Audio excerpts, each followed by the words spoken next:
fait, j'ai une double dimension dans mon parcours. Oui. Il y a une dimension de designer et une dimension d'artiste. Parce que moi, j'aime tout ce qui est art. Je peux dire que je vis l'art au quotidien. Je me nourris de l'art. J'aime créer, j'aime développer. Très bien. Du coup, la rencontre entre ces deux univers, autant pour moi, le design, l'art, pour moi, en fait, quand on met ces deux ensemble, je me retrouve dans mes éléments parce que déjà de par mes racines, le Cameroun qui est un pays donc qu'on appelle l'Afrique en miniature, Oui. on trouve tellement de belles choses artistiques au Cameroun. Donc on retrouve toute l'Afrique dans le Cameroun. Du coup, je ne manque pas d'inspiration. J'ai tellement de belles choses devant moi qui me permettent de créer, qui me permettent d'innover, qui me permettent d'aller chercher plus loin. Comme les coris sur cette magnifique création que vous avez présentée dans un défilé de mode? Oui, comme des coris, parce que généralement, à l'époque, les coris étaient utilisés comme des décorations et aussi étaient utilisés pour des rites et autres. Mais moi, ici, j'essaye d'utiliser les coris pour rendre les vêtements plus beaux. J'essaie d'exprimer ce que je ressens à travers les coris. Voilà, je dirais donc, en tant qu'autodidacte, parce que je n'ai pas fait une formation académique dans le design ni dans l'art. En passant, je suis un informaticien de gestion, diplômé en BTS. Mais tellement l'art m'appelait que je me suis retrouvé dedans, tout mon corps, mes pieds, ma tête, mes mains. Donc, j'ai dit, on y va. Du coup, en tant qu'autodidacte, j'ai fait beaucoup de recherches pour essayer un peu de me documenter, pour savoir comment ça se passe. J'ai aussi eu à faire des masterclass avec certains grands designers. On peut parler de Ananga Nyong, qui m'a beaucoup aidé parce qu'elle fait à peu près ce que moi aussi je fais, c'est-à-dire travailler avec beaucoup de matières naturelles, et la rencontre avec elle a beaucoup boosté mon esprit de création, quoi. Du coup, je me lance dans l'univers de la mode comme ça et je m'y plais. Je fais des choses que les gens aiment. Je fais des choses que les gens aiment et du coup, je suis dedans, quoi. Je suis dedans, quoi. Donc, j'ai aussi présenté plusieurs concours où j'ai été lauréat. C'est autant de choses qui m'ont motivé, qui ont boosté mon esprit artistique, quoi. Parce que quand je créais, les gens aimaient et ça me motivait, ça me poussait à aller plus loin, à aller rechercher plus loin. Voilà. Du coup, je demande à tout le monde d'être curieux et de cultiver un esprit de recherche. Parce que c'est sur cette voie que j'ai pu construire mes perspectives de carrière et d'évolution. Donc, je touche à tout, j'aime savoir comment c'est fait, pourquoi ici, pourquoi pas là. Du coup, ça m'amène dans d'autres univers. Ça m'amène à m'évader, quoi. Voilà. Merci en tous les cas pour cette réponse qui nous permet aussi d'en découvrir un peu plus sur votre univers respectif et qui m'amène à faire la transition avec la deuxième question.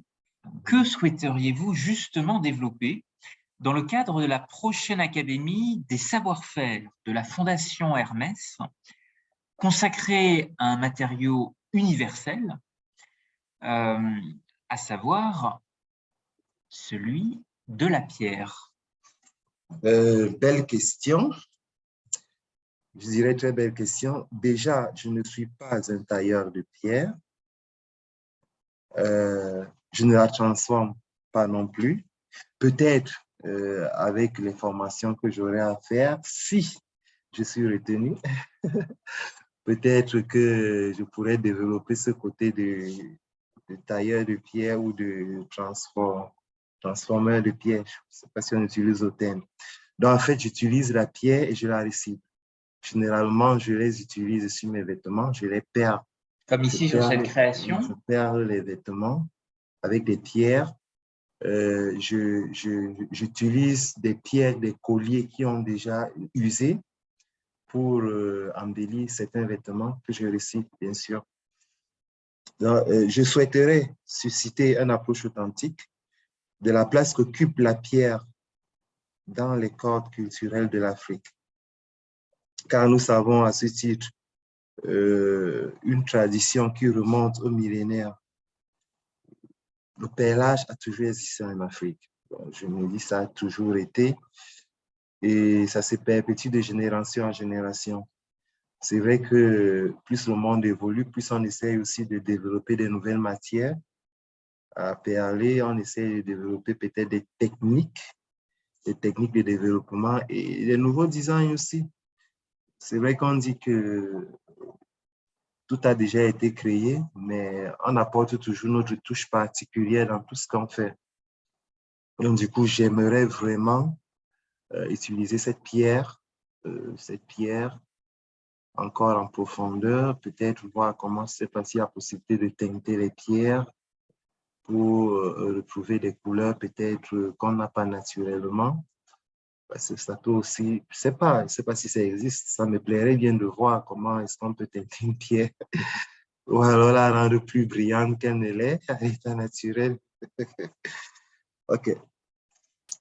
Très bien, écoutez, merci en tous les cas et j'aimerais vous poser une dernière question. Quelle singularité, comme ces pierres que vous voulez rendre si singulières, quelle singularité envisageriez-vous de mettre en valeur pour vous démarquer dans cette prochaine Académie des savoir-faire organisée par la Fondation d'entreprise Hermès? Le fait d'être designer de vêtements et de vouloir designer des pierres est une approche singulière parce que depuis une dizaine d'années, je fais beaucoup de design de vêtements. C'est vrai que j'utilise des pierres de temps en temps pour designer mes vêtements, mais j'aimerais aussi peut-être avoir une approche de design de pierres. Design de pierres, c'est vrai que ça me trotte dans la tête depuis un bon moment, sortir une collection de colliers ou de bijoux à base de pierres. Donc, je me dis peut-être avec une formation comme la vôtre, j'aurai plus de facilité à pouvoir manipuler ces pierres et peut-être pouvoir les agencer. Voilà. Donc, du coup, je me dis, le fait que je sois designer de vêtements, c'est déjà quelque chose, mais designer de pierres, il faudra bien voir ce que les deux vont donner ensemble. Voilà. Je souhaiterais ramener aussi de l'Europe des idées fraîches et des collaborations pour faire germer en Afrique. Je voudrais faire profiter les artistes et le public camerounais et africain. Mon expérience acquise pendant cette formation académique des savoir-faire. Parce que moi, je me dis, on ne peut pas tous aller chez vous pour apprendre, mais une personne peut aller apprendre et venir développer et apporter et transmettre aussi aux autres. Donc, je me dis, il faut bien apprendre et transmettre aux autres. On apprend chaque jour. On apprend chaque jour, chaque jour, chaque jour. On découvre. Bien, merci en tous les cas et beaucoup de succès, de réussite pour les prochaines étapes, présélection, sélection à cette Académie des savoir-faire consacrée pour cette prochaine édition à la pierre. Et j'espère que d'autres académies des savoir-faire vous ouvriront aussi des perspectives de création, de co-création et d'innovation avec d'autres disciplines.